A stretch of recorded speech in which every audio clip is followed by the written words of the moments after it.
Hallelujah. धन्यवाद हो प्रभु यीशु तेरा, धन्यवाद हो। भी मैं आपके सामने एक वचन पढ़ूंगी। इसमें एक स्त्री, पुराने नियम में आपने हन्ना के बारे में सुना होगा, उसके बारे में बताया गया है। पहला शमूएल उसका पहला बाब 12 आयत से मैं आपके सामने पढ़ूंगी। जब वे यहोवा के सामने ऐसी प्रार्थना कर रही थी, तब एली उसके मुंह की ओर ताक रहा था। हन्ना मन ही मन कह रही थी, उसके होंठ तो हिलते थे, परंतु उसका शब्द ना सुन पड़ता था। इसलिए एली ने समझा कि वह नशे में है। तब एली ने उससे कहा, तू कब तक नशे में रहेगी? अपना नशा उतार। हन्ना ने कहा, नहीं, हे मेरे प्रभु, मैं तो दुखिया हूँ। मैंने ना तो दाख मधु पिया है और ना मदिरा।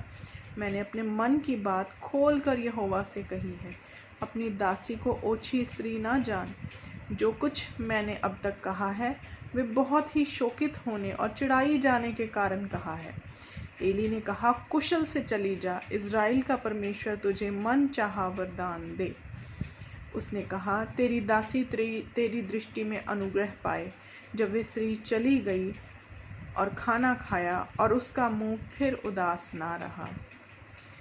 तो इसमें हम हन्ना के बारे में पढ़ते हैं कि हन्ना के पास कोई औलाद नहीं थी। वो बहुत दुखी थी क्योंकि उसके सौत उसको बहुत चिढ़ाती थी। जब भी वे हर वर्ष प्रभु के घर में भेंट चढ़ाने जा करते थे अपने पति एल्काना के साथ, तब उसकी जो सौत थी उसको बहुत चिढ़ाती थी कि तेरे पास औलाद नहीं है।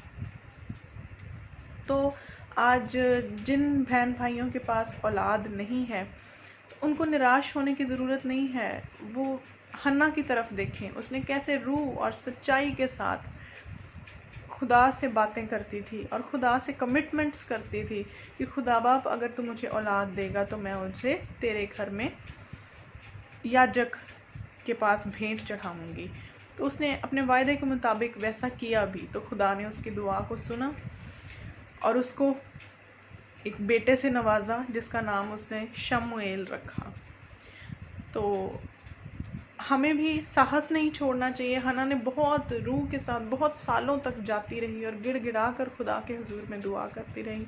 हमें भी गिड़गिड़ा कर दुआ करते रहना है खुदा के आगे, और खुदा हमारी दुआओं को सुनता है।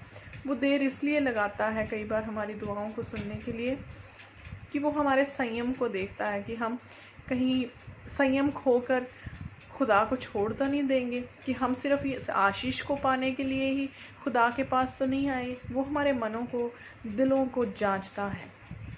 तो आइए हम ये गीत सुनते हैं। हन्ना दलगीर ने दुआ मंगिया, बावा भी न थकिया ना अखा संगिया। हन्ना दलगीर ने दुआवा मंगिया, बावा भी न थकिया ना अखा संगिया।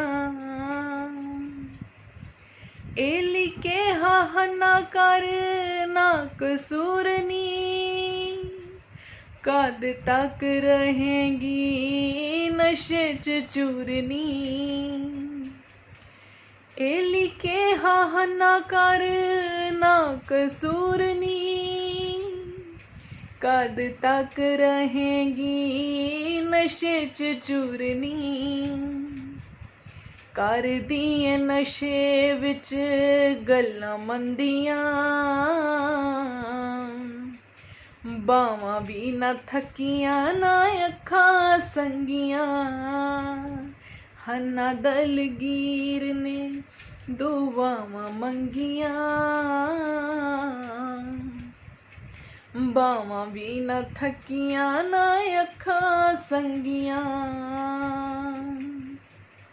हन्ना ने आगे एली से क्या बोला? हन्ना के मालिका मैं दसा खोल के, दिल वाले दुखड़े सुनावा फोल के। हन्ना के मालिका मैं दसा खोल के, दिल वाले दुखड़े सुनावा खोल के। नशा नहीं मैं कीता रब विच रंगियां, बावां भी न थकियां ना अखां संगियां। हन्ना दलगीर ने दुआवां मंगियां, बावां भी न थकियां ना अखां संगियां। एली के हन्ना तू सलामत जा, तेरी ये मुराद पूरी करेगा खुदा। एली के हन्ना तू सलामत जा, तेरी ये मुराद पूरी करेगा खुदा। खुशियां ना हन्ना कोलों जाने डकियां, बावां भी न थकियां ना अखां संगियां। हन्ना दलगीर ने दुआवां मंगियां, बावां भी न थकियां ना अखां संगियां। तो हम क्या देखें कि खुदा बाप ने एंड में उसको फ्रूट दिया और उसकी जो दुआएं थी उसका फल उसको दिया। रब ने हन्ना दा देखो मान रखिया, बेटा दिता नाम सैमुएल रखिया। रब ने हन्ना दा देखो मान रखिया, बेटा दिता नाम सैमुएल रखिया। खुशियां ना हन्ना कोलों जान थमियां, बावां भी ना थकियां ना अखां संगियां। हन्ना दलगीर ने दुआवां मंगियां, बावां भी ना थकियां ना अखां संगियां।